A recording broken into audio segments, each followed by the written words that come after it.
WKYT News starts now with breaking news.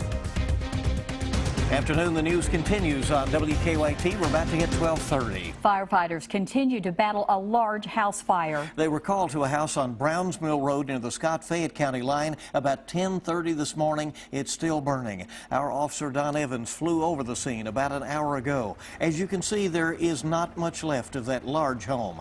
WKYT's Michelle Chamberlain is live at the scene now with an update. Michelle? Bill, it's just a sad sight. The homeowners are on the front lawn just watching as their home is destroyed by fire. As you can see behind me, this is what remains left of the home. If you take a look at this video, this is what we saw when we first arrived on the scene. The home was just collapsing due to that fire. Firefighters tell me much of the home was consumed by fire when they arrived. The nearest water supply is a mile away, so they've had to shuttle water back and forth just to contain this fire. And as you can see, this two-story home just collapsing as it was engulfed by flames. Scott County Fire tells me a couple and their children lived at the home, but thankfully no one was in the home at the time of the fire. Neighbors just watched as the home burned to the ground. One neighbor tells me he believes the home was 5,000 square feet. Now, fire officials do tell me they're still investigating to try to figure out what caused this fire today. And some more sad news, they tell me that the couple's dog was killed today in this fire. Live in Scott County, Michelle Chamberlain, WKYT. A very difficult day, certainly, for them. Absolutely. Yeah. Well, former President Bill Clinton is working his way across the state, campaigning for his wife, Hillary Clinton.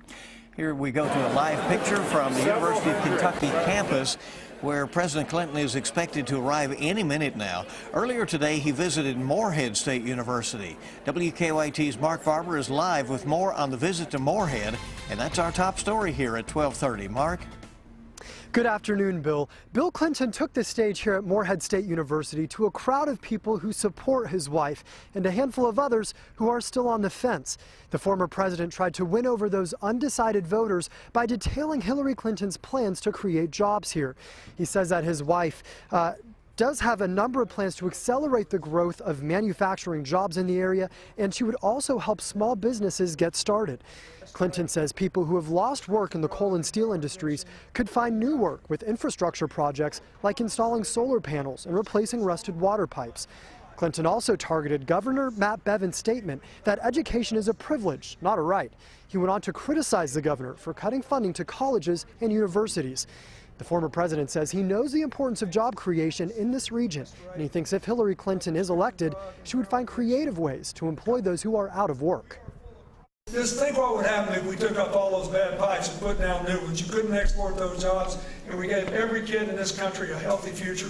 It would create an enormous number of middle-class jobs and help to strengthen the economy. Some of the undecided voters here tell me there are two big questions for this campaign event today. One, how will Hillary create jobs in this region? And two, how will she handle groups that have been passed by and they're stuck in an economic depressed situation? Well, they have 2 weeks to make up their minds. Kentucky's primary is May 17th. Live in Morehead, Mark Barber, WKYT. Mark, thank you. And Hillary Clinton's Democratic challenger Bernie Sanders did some last-minute campaigning in Indiana this morning before he visits Kentucky this afternoon. Indiana's primary is underway right now. Sanders spent the morning meeting with some union workers at a diner there in Indianapolis. He'll be in Louisville this evening. There'll be a rally at Waterfront Park along the Ohio. The doors will open at 4, that rally starting at 7:30 this evening. And Sanders visits Lexington tomorrow for an event at Heritage Hall. The doors will open for that at 4:30 as well. Well, we have a drier day out there right now, but don't put the umbrellas completely away just yet. You can still see a shower or two. Be prepared. WKYT meteorologist Micah Harris is here with a check of the forecast. Yeah, it really looks like it could rain on us at any time. The problem is there's no rain falling out of the sky right now for much of our region. You got to get to the far northern half. We're in the upper 50s, lower 60s right now. The far northern half, there you go. And all this that you see there on the screen is actually moving eastbound. not southeast. But what I do expect is most of that to kind of fill into the northern half. And so I-64 northbound, that's your best bet at actually seeing a couple of light showers. Remember, this is no heavy rain. This is no thunderstorms, strong, severe weather. That's long gone. And as we travel off into the evening hours, only a small chance because at that moment it starts to fade away. So trying to head out to the ball fields. For the most part, the ball fields, remember, are still very wet. You'll have that small chance of rain during that time, anywhere from 5 to 8 p.m. But I'd still say you can go ahead and try that out because tomorrow just doesn't look good. It looks pretty widespread. So we go through the night, we take a break, and then by the afternoon tomorrow, here comes that widespread rain sliding off into the forecast. And afternoon and evening tomorrow does not look good whatsoever. I'm going to show you that in your forecast and really focus in on these possible 30s. We're talking about blackberry winter. What does that mean? I'll show you that in just a few minutes. All right, Micah, thank you. An audit at the University of Kentucky found more than $240,000 of inappropriate purchases by a former employee. The employee, Steve Ellis, is accused of purchasing lab equipment and selling it on eBay. UK police seized nearly 80 items, including desktop computers and projectors, in the investigation. UK police are working with the U.S. Attorney's Office on the case. A man who admitted to his role in a Madison County double murder learned his punishment. Daniel Keene pleaded guilty to 6 counts, including murder and kidnapping, in the 2010 deaths of Sonsere Warford and Charles Walker. Today, a judge sentenced Keene to 40 years in prison. He gets credit for the time served and will be eligible for parole in about 20 years. I want him to never see the light of day, like my daughter would never see the light of day. Her and Charles is gone. They'll never be here again. He will see his family again at some point in time. We never will see her. Another man, Matthew Denholm, received 4 life terms after pleading guilty in the case. Lexington police are investigating after a woman woke up to find a man with a knife right inside her home. It happened at a home on Embry Drive this morning. Police say a T-shirt was covering the man's face when he demanded money from the woman. The victim told police the intruder appeared to be drunk. She gave him money and shoved him out of the house, where several children were asleep at the time. A former police officer charged in a violent DUI crash says he is not guilty. Ryan Hundley is charged with assault, wanton endangerment, and DUI after a head-on crash on Kentucky 2168 in Boyle County back in February. Police say he admitted to drinking beforehand. He resigned from the Danville Police Department in March. His attorney entered the not guilty plea for him today, and a judge has set a hearing for July 5th. Well, should you worry about cutting calories even if you're not overweight? Also, a new strategy for dealing with chronic sleeping problems. Our Better Living report still to come on WKYT. Now, your hour-by-hour forecast with meteorologist Micah Harris. Clouds overhead, but we're not seeing much of any rain out and about. Not right now, but I do expect a couple of showers later on this afternoon, especially along that I-64 corridor. I would say anywhere from, you take your way from Danville to Richmond, Richmond back over towards Stanton, Stanton back over toward Martin County, and head northbound. That is your best bet to actually see some rain for today. It's not a lot, it's just a couple of light showers, and it's nothing like we experienced the past couple of days. So if you're trying to get out there to make any plans, kids coming home from school, they'll be all right. It's a light shower, and trying to head out into the ball fields, I would say go ahead and do it, because tomorrow you're getting in more of that heavy rain, and also trying to take off into Thursday. There's more rain during that day, and those are better chances than today. So I try to knock it out today. We're at 58 degrees there in Lexington.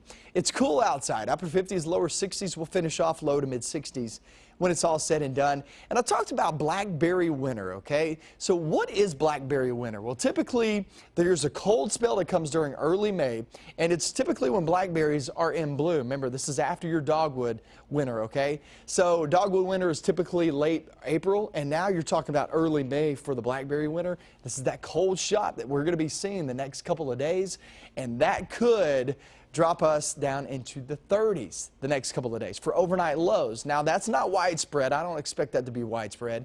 And I don't expect it to be frost advisories or freeze warnings. I don't expect to see that at all. These are just isolated spots that we could have. It's much less severe than when you have dogwood winter because you're getting a little bit later in the season. So that would go on Thursday morning and Friday morning after widespread rain tomorrow. So you'll have widespread showers and thunderstorms tomorrow. It will be cooler, but it definitely gets chilly there on Thursday. Upper 50s for highs. Overnight lows, upper 30s, lower 40s, both on Thursday night into Friday morning. That's when we could see some of those cold temperatures. But Friday into Saturday, that's what you like to see, clearing some things on out. Now, I just checked new data on these weather models. Nothing has changed. So Friday and Saturday still looking mainly dry. And that's good news to hear at noontime because this morning it was still looking like it was increasing a little bit, timing-wise. Not so much rain, but timing-wise. As of right now, still looks like it's going to be Sunday as opposed to either Friday or Saturday. And that's great news. Big parties going on, big plans for the Derby. Should be good to go. All right, let's hope it all holds. That's Thank right. you, Micah. We appreciate it. And coming up next, the benefits to cutting calories, even if you're not overweight, and a recommendation for people with chronic sleeping problems. Don Champion has details in this Better Living report. The American College of Physicians advises adults with chronic insomnia to get cognitive behavioral therapy as a first step in treatment. Doctors say talk therapy can help ease symptoms with fewer side effects than potentially addictive sleep medications. A new study suggests that most people, not just people who are obese, could benefit from cutting calories every day. Doctors in Louisiana found when adults of normal weight restricted calories by 25% over 2 years, they had improved sleep, less stress, and a healthier quality of life. And new data from researchers in Utah indicates infants are much less likely to get the flu if their moms are vaccinated during pregnancy. Those are some of the day's top health stories. Don Champion, CBS News, Dallas. All right, coming right up, are you looking for something special to do this Mother's Day weekend? You may consider the Mayfest Arts Fair here in Lexington. Next on WKYT. Welcome back now to WKYT News at noon, a festival celebrating literary, visual, and performing arts. The Mayfest Arts Fair is happening in Lexington this weekend. Always a fun event, and to learn more about it, we're joined by Catherine Minton with the Downtown Lexington Corporation. Glad to have you in today. Thanks for having me. It sounds like there is a lot going on at Mayfest this year. What, you said 70 vendors involved? Over 70 artists and craft vendors. They're all juried, and they all have original works of art. So tell us about the activities. What is it like to experience the day? Well, actually 2 days. Yes. Yeah. Well, Saturday and Sunday, it's such a great atmosphere. Gratz Park is beautiful. There's children's activities, free and paid. There'll be live performances by musicians and dance groups, and there's just something for everyone. As people make their way around, of course, some of the arts will be for sale, and there'll be also the opportunity to speak with the creators, right? Yes, you'll actually get to talk to the artists who made that original piece of art, and it's just so nice to get to talk to them and to hear the story behind what you're purchasing. Always having this right at Mother's Day. What is it that you think makes this such a special event? Well, this is the 22nd year of Mayfest, and I think the setting is beautiful, and it's really become a tradition for so many families to go down, pick out a Mother's Day gift, enjoy all the different food options and beverages and entertainment. You mentioned Gratz Park is historic and beautiful. Folks, it's a nice little walk from somewhere that you can probably find a parking space on the perimeter, right? Yes, there'll be parking located around Gratz Park, on-street parking, and then garage parking on Main Street. Now, you said that there are a lot of children activities. Tell us more about that. What can kids do? Well, the Explorium will be providing arts and crafts for the children. There's also bounce houses and pirate ship rides, face painting, things like that. Lots going on. Obviously, weather is always a big Yes. factor. It looks pretty good, it seems, for most of this weekend. That makes all the difference, Yes, doesn't it? we're keeping our fingers crossed for sunny weather. Because in some of those years before, you've had maybe at least one day that wasn't so wonderful. Yes. Well, what are the times when everything's going on? Do people just show up, but when do they need to be there? On Saturday, Mayfest will be going on from 10 a.m. to 6 p.m. and then on Sunday, 11 a.m. to 5 p.m. All right, free admission, of course, and Yes. like you said, you might find something very special there. DowntownLex.com for more information about Mayfest and the big arts fair coming up. Thanks for coming. Thank you. Appreciate it very much. Coming next, do you have the heart to walk? Find out how you can be part of the Central Kentucky Heart Walk at Keeneland. Next on WKYT.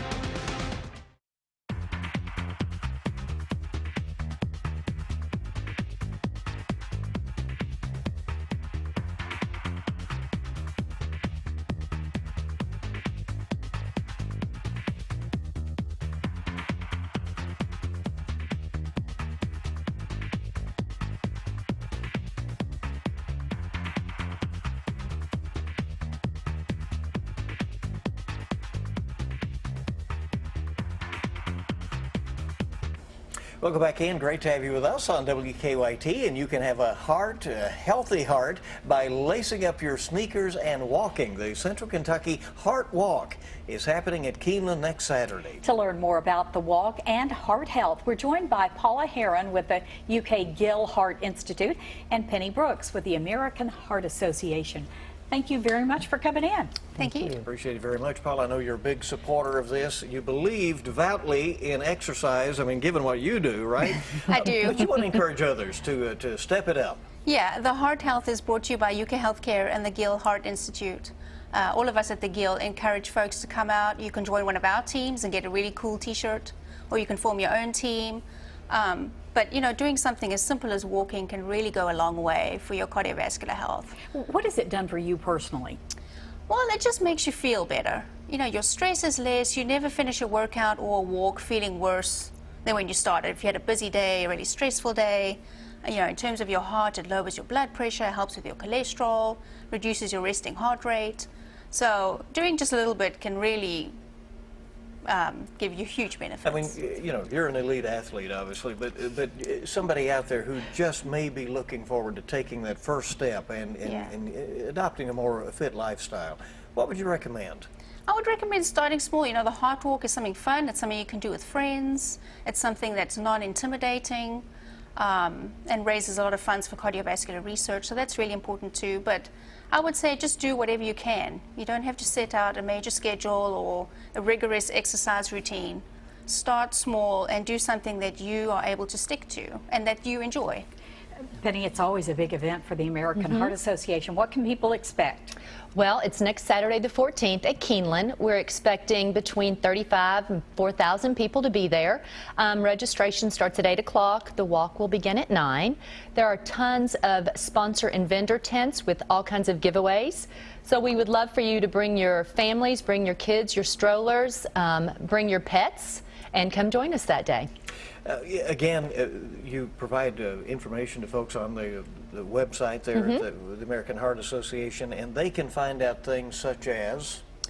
They can find out things such as... It's a test, Penny. I was like, wait a minute, what do you want them to find out? Information for the entire year, not just for the walk, not right? just your special events, but also how... Yes, you can go to our website. You can find out information about education, about health, about eating right, about exercise programs. So just a little bit about everything you can find. And I saw the picture of the t-shirt for this year. It looks very cool. It's looks really like cool. a great one. Yeah, it here is. we go. I think we're going to put it up again. There it Look at is. that. Yep. All right. It's pretty sharp. Thank you all very much for the inspiration to get up and move. You're welcome. Thank you. I can do that to Penny. I've known her since she was like... She passed the test. It's okay. All right, let's check in with Micah before we go. Yeah, and it looks like we're going to have a couple of showers later on this afternoon. We head toward tomorrow. Gusty rain back in the forecast. It just looks like a wet couple of days after today. Still some chilly air as it slides on in here. Look at these overnight lows. We'll see if they actually stay put there or actually increase in value. So we'll see. I mean, it looks like a very chilly next 3 days, but guys, Friday and Saturday, those are the days we want dry. And as of right now, they look like they're going to be dry. All right, so it's all working out, it looks like. Thank you so much for joining us for WKYT News at noon. Our next newscast is at 4. The Young and the Restless is next, followed by the Talk at 2. Hope you have a great day, everybody.